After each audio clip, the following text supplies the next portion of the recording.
పాలకొల్లు నియోజకవర్గం యలమంచిలి మండలంలో మన రైతు మన రామానాయుడు కార్యక్రమంలో 2,20,00,000తో జలజీవన్ మిషన్ అభివృద్ధి పనులకు మంత్రి రామానాయుడు శంకుస్థాపన చేసి ప్రారంభించారు.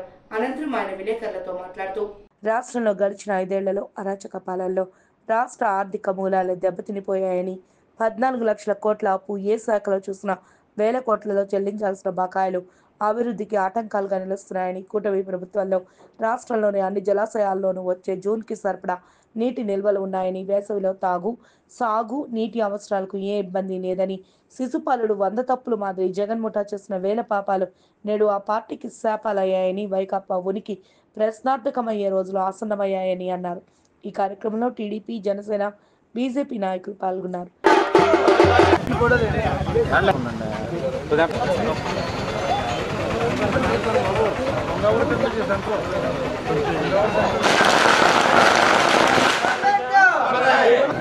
బాబా సైడ్ కొన్నా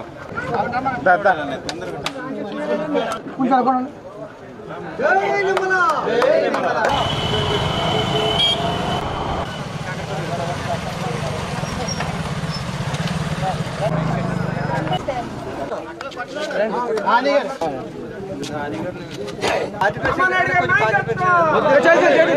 ఆగండి ఆగమ్మ ఆగా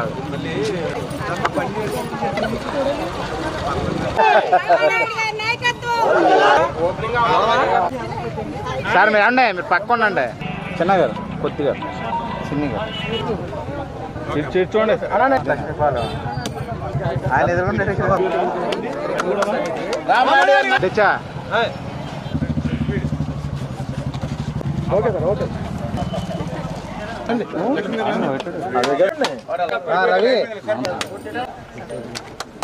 గ్రామాల్లోకి పోతూ ఉంటే మరి ఎవరైతే మహిళలు త్రాగడానికి మంచినీళ్ళు రానిటువంటి పరిస్థితి ఏదైతే ఉందో మరి అటువంటి స్థితి నుంచి రేపు భవిష్యత్తులో కూటమి ప్రభుత్వం అధికారంలోకి వచ్చిన తర్వాత మరి ఆ త్రాగేటువంటి సురక్షితమైన త్రాగునీరు ఇస్తామని ఆ రోజు మాట ఇచ్చాం.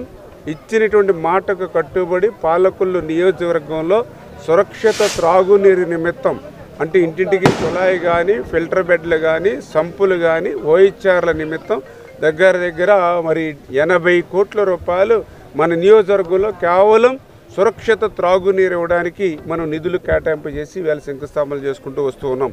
అదేవిధంగా ఏదైతే రహదారులు కూడా రైతాంగానికి అవసరమైన రహదారులు కూడా మరి ఇంత పెద్ద ఎత్తున రోజు కూడా రాత్రి కూడా చూసారు. రాత్రి సమయంలో కూడా మరి నిన్న కూడా పెద్ద ఎత్తున ఒక 8 గ్రావెల్ రోడ్లు శంకుస్థాపన చేశాం. ఇట్లా ప్రతిరోజు ప్రతి నిత్యము కూడా ఈ పెద్ద ఎత్తున రైతాంగానికి మహిళలకు మరి ఇంత పెద్ద ఎత్తున నిధులు కేటాయించి ఈవేళ పనిచేస్తుంది తెలుగుదేశం, జనసేన, బీజేపీ ప్రభుత్వం అని చెప్పి తెలియజేసుకుంటూ మరి ఇప్పటికీ మన రైతు మన రామానాయుడు కార్యక్రమంలో భాగంగా రైతాంగానికి 42 కోట్ల రూపాయలు మరి ఇప్పటి వరకు కూడా మరి రోడ్ల నిమిత్తం శంకుస్థాపనలు చేశామని అంటే ఎంత పెద్ద ఎత్తున మరి ఈవేళ రైతాంగానికి ప్రభుత్వం సేవ చేస్తుంది అనేది ఇదే పెద్ద ఉదాహరణ. అందులోనూ కూడా ఈవేళ మీరు చూసారు ఏదైతే ఏటుగట్టు పక్కన ఉన్నాం. ఇప్పుడు ఏటుగట్టు పనులు కూడా మీరందరూ కూడా చూస్తూ ఉన్నారు. మరి గతంలో ఏదే గోదావరికి వరదలు వచ్చినప్పుడు రాత్రులు అర్ధరాత్రి సమయాన్ని మనమే ట్రాక్టర్ల మీద మట్టి తెచ్చుకుని మనమే సంచులు తెచ్చుకుని యువత అంతా కూడా రాత్రులంతా కూడా నిద్రాహారాలు మానేసి ఈ ఏటుగట్టుని బస్తాలు కట్టి కాపాడుకునేటువంటి పరిస్థితి.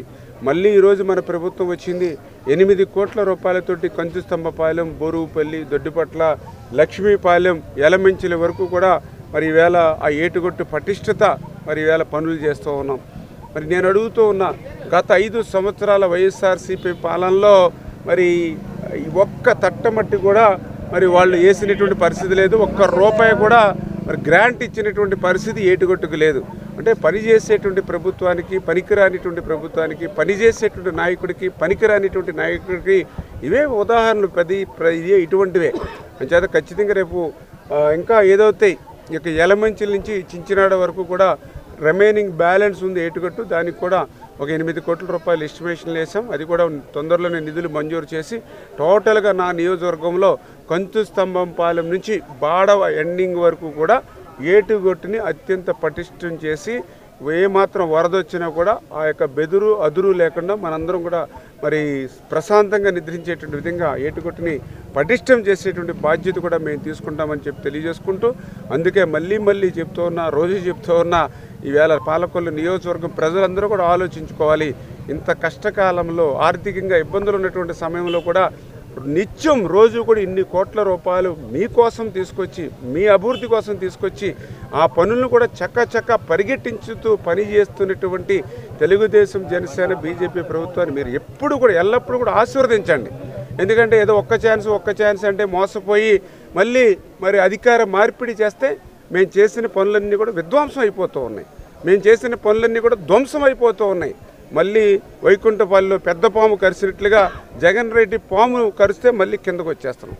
దయ ఉంచి ప్రజలందరూ కూడా ఆలోచించుకుని, మొన్న కూడా తెలుసో తెలియకో 10వ 11వ ఎక్కడైతే వైఎస్ఆర్సీపీకి ఓట్లు వేశారో వాళ్ళు కూడా ఈ అభివృద్ధిని, సంక్షేమాన్ని చూసి రేపు తెలుగుదేశం, జనసేన, బీజేపీ ప్రభుత్వాన్ని మరి ఆశీర్వదించాలని చెప్పి కూడా మీ ద్వారా కోరుతాం.